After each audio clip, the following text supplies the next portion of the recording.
Do you ever get a hankering for some post-apocalyptic dystopian found weaponry, augmented vehicular gasoline-starved action? Yeah, me too.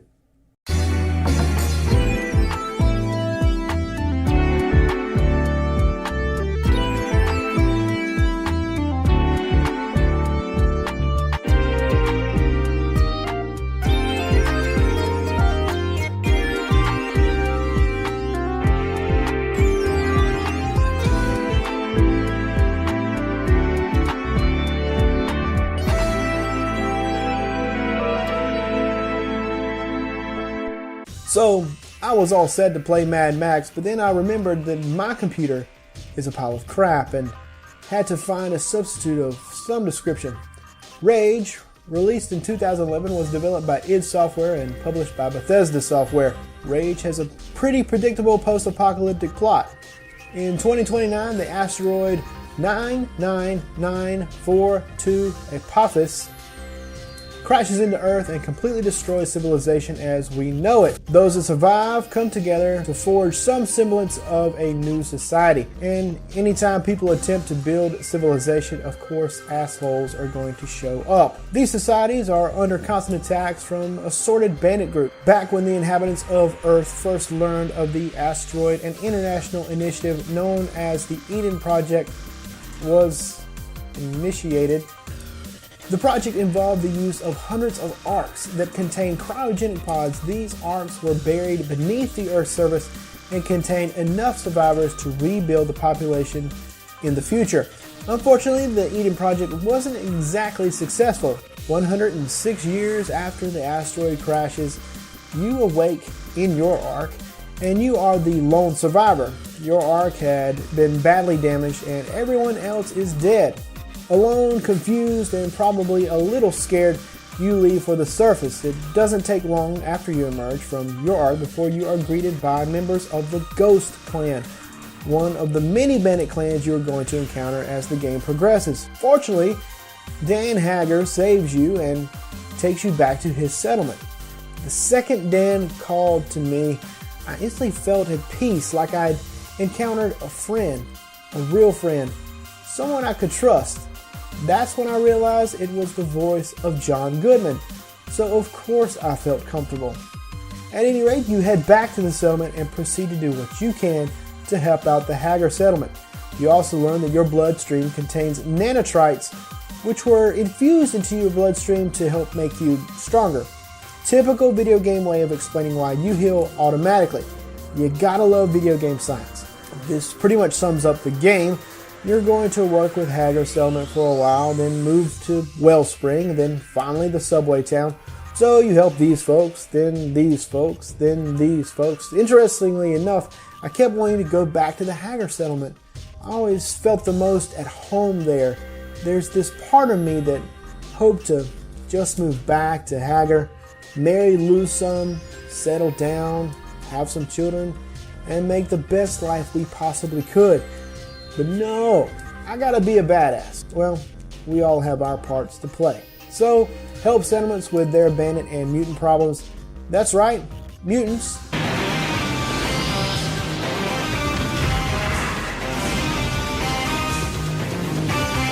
Not those mutants. You also learn that there is another group known as the Authority.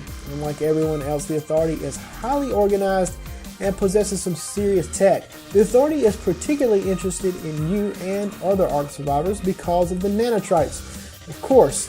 So you end up joining up with the Resistance and take down the Authority. So that's the rundown of what happens in the game. By and large, the game is a pretty typical FPS with a few other elements tossed in. The weapons are pretty cool and unique enough, and all of them have multiple ammunition types. These different ammos have advantages and, of course, disadvantages. For instance, the handgun uses an ammo type called the Death Shot.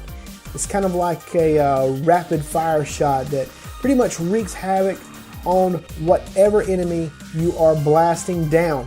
But its disadvantage is that its load speed is ridiculously slow. And id Software managed to pepper in some homages to Doom and the Authority Pulse Cannon, for instance. It's basically a minigun that fires pulse rounds, but As an obvious tip of the hat to Doom, it will also fire BFG rounds.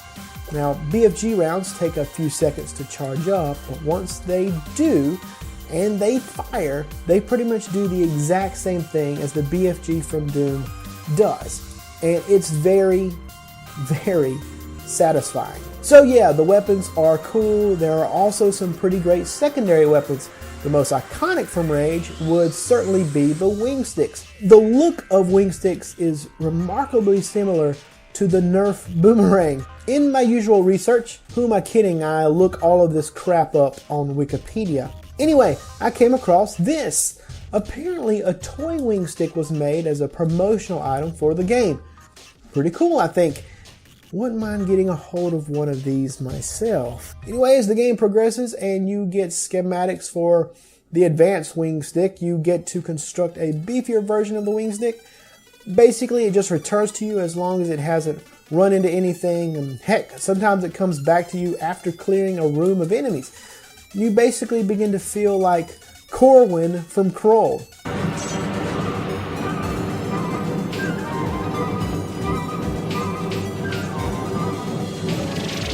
Yeah, there are other secondary weapons, grenades and whatnot, but the wing sticks are going to be your bread and butter. As I mentioned, there are some crafting elements. Basically, you can pick up schematics from retailers in the different colonies, and once you have the schematics, you just need the components. You just check the crafting list, get the components, and you can make whatever item you want. These can be all kinds of things: explosive arrows, first aid kits, and my personal favorite, the Sentry Bot. The Sentry Bot patrols and attacks enemies for you as you go. It's like having a sidekick. So, kick-ass weapons, crafting using found items, post-apocalyptic setting. So far I'm sold, but what about who I'm fighting? What about the enemies? The enemies are comprised of different bandit clans, mutants, and the Authority. The different groups are a nice touch. I dig the clan mentality and that they all have their style. And honestly, even their combat style is unique to the clan. But more importantly, I think was the enemy AI. See, the enemies are tough, almost smart, but not so tough that you just rage quit. And yes, that pun was totally intended. Even at higher difficulties, it didn't feel cheap like every other game that I've ever played. And now, vehicle combat. You'll start out with the jetter and acquire other vehicles along the way. The vehicle combat parts are not bad. They aren't great.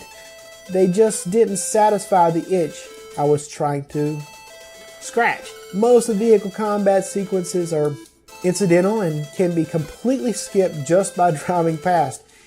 And even though you can upgrade your vehicle to make it this beastly machine, I only upgraded a few times and never had to upgrade again. So it kind of renders the upgrades useless. Like most games these days, Rage features regenerating health, which is nice if you happen to get lit up. Just duck and cover till your health recovers. But if by some chance things get a bit too hectic, then you have a defibrillator basically built into your body thanks to the nanotrites. I needed it so rarely though that I had just about forgotten it until I ran into some trouble with one of the later bosses. So it's a cool feature, I guess. It just may be a tad unnecessary, honestly. I enjoyed the look of the game overall, even though I have to crank my settings down quite a bit to run it. Did I mention my computer is a piece of crap? But even with the reduced graphics, I found it more than acceptable. But of course, I'm not a graphics whore. If the game is fun, that's usually enough for me. The sound is also nice. I enjoyed the cinematic soundtrack. The sound effects are fun and they fit the game the way they should, honestly. And the voice acting was top quality. A's all around. I did want to mention that once you finish the final mission, that's it. The credits roll. No more farting around in the wasteland. It just game over, man. Game over, man. It's game over. For this reason, I recommend picking up Rage the Scorcher's DLC. It gives you another mission, fighting a new clan, and you get a free roam once you finish. So, what's my verdict? Well, I kind of liked it. It wasn't quite the substitute for Mad Max I was hoping for, but it was fun nonetheless. I love the post-apocalyptic setting, and the vehicle combat sections, while somewhat uninspired, were still fun. It's a solid FPS that I think just got overshadowed by other games at the time. Well guys, that's my look at Rage. I hope you enjoyed it. Please remember to rate, comment, subscribe. As always, thanks for watching.